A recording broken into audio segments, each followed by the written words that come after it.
ఈ రోజు నుంచి 10వ తరగతి పరీక్షల ప్రారంభం కానున్న నేపథ్యంలో నిజామాబాద్ జిల్లా బోధన్ మండల విద్యాధికారి నాగనాథ్ మాట్లాడుతూ 10వ తరగతి పరీక్షలు చాలా పకడ్బందీగా నిర్వహిస్తున్నామని, బోధన్లో మొత్తం 19 పరీక్ష కేంద్రాల్లో 2962 మంది విద్యార్థులు పరీక్షలకు హాజరవుతున్నారని, విద్యార్థుల సౌకర్యార్థం పరీక్ష కేంద్రాలలో అన్ని వసతులను ఏర్పాటు చేయడం జరిగిందని, మాస్ కాపింగ్ కు పాల్పడిన విద్యార్థులపై, వారిని ప్రోత్సహించిన ఇన్విజిలేటర్ పై, సిసిఎస్ అధికారులపై కూడా చర్యలు తీసుకోవడం జరుగుతుందని ఈ సందర్భంగా వారు హెచ్చరించారు. ఎగ్జామ్స్ రాయబోతున్నారు.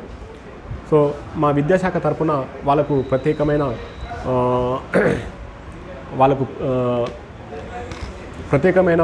విషయాలు చెప్తూ వాళ్ళకి ఆలోచన, ఎందుకంటే మాస్ కాపింగ్ వైపు ఎట్టి పరిస్థితులు ఉండకూడదు. మీరు 10 సంవత్సరాలు చదివారు కాబట్టి ఆ చదువు అనేది చాలా ముఖ్యమైనది.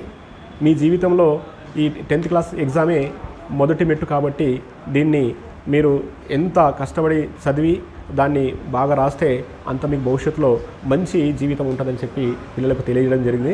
అదేవిధంగా మా పాఠశాల హెడ్ మాస్టర్స్ కూడా అందరికీ ఒక ఇన్స్ట్రక్షన్స్ ఇస్తూ, గతంలో డిసెంబర్ నుంచి మేము కొన్ని స్పెషల్ టెస్టులు పెడుతూ, మరి అదేవిధంగా ప్రీ ఫైనల్ కూడా ఎగ్జామ్స్ కండక్ట్ చేసి వాళ్ళకు మంచిగా ప్రిపేర్ చేయించేసి మనం ఎగ్జామ్కి పంపిస్తారని చెప్పేసి వాళ్ళకు కూడా హెడ్ మాస్టర్కు ఇన్స్ట్రక్షన్స్ ఇవ్వడం జరిగింది.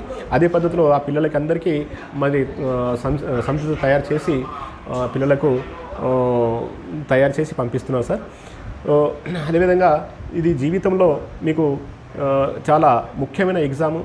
మరి దీన్ని ఎక్కడ కూడా మీరు మాస్ కాపింగ్కు అలవాటు పడకుండా, మాస్ కాపింగ్ చేయకుండా మరి మీరు సొంతంగా రాస్తే మనకు ఒక క్వాలిటీ అయిన రిజల్ట్ రావడానికి అవకాశం ఉంటుంది. సో అదేవిధంగా అక్కడ ఉన్న సబ్జెక్ట్ టీచర్స్ కూడా అదే రకంగా పిల్లలకి తయారు చేశారు సార్.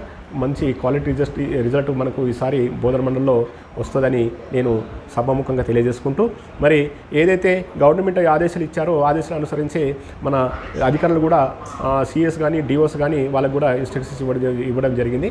మీరు ప్రతి సెంటర్లో కూడా పకడ్బందీగా మాస్ కాపింగ్ జరగకుండా ఎగ్జామ్ నడపాలని చెప్పేసి ఇన్స్ట్రక్షన్స్ ఇవ్వడం జరిగింది.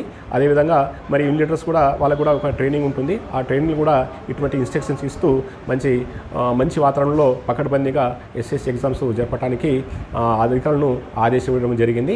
మరి గవర్నమెంట్ ఏదైతే మనకు ఆదేశాలు ఉన్నాయో, రూల్స్ అండ్ రెగ్యులేషన్స్ ఉన్నాయో, ఆ రూల్స్ ప్రకారమే మరి ఆ నిబంధనల ప్రకారమే ఎగ్జామ్స్ను కండక్ట్ చేయాలని వాళ్ళకి అందరికీ ఇన్స్ట్రక్షన్స్ ఇవ్వడం చేస్తూ, మరి మంచి 10th క్లాస్ పిల్లలకు అందరికీ ఆల్ ది బెస్ట్ చెప్తూ మంచి రిజల్ట్ తీసుకురావడానికి మనము మన విద్యాశాఖ తరఫున ప్రత్యేకంగా ఆదేశాలు ఇస్తూ కంటిన్యూ చేశాం సార్. మరిన్ని అప్డేట్స్ కోసం మా ఛానల్ని సబ్స్క్రైబ్ చేయండి.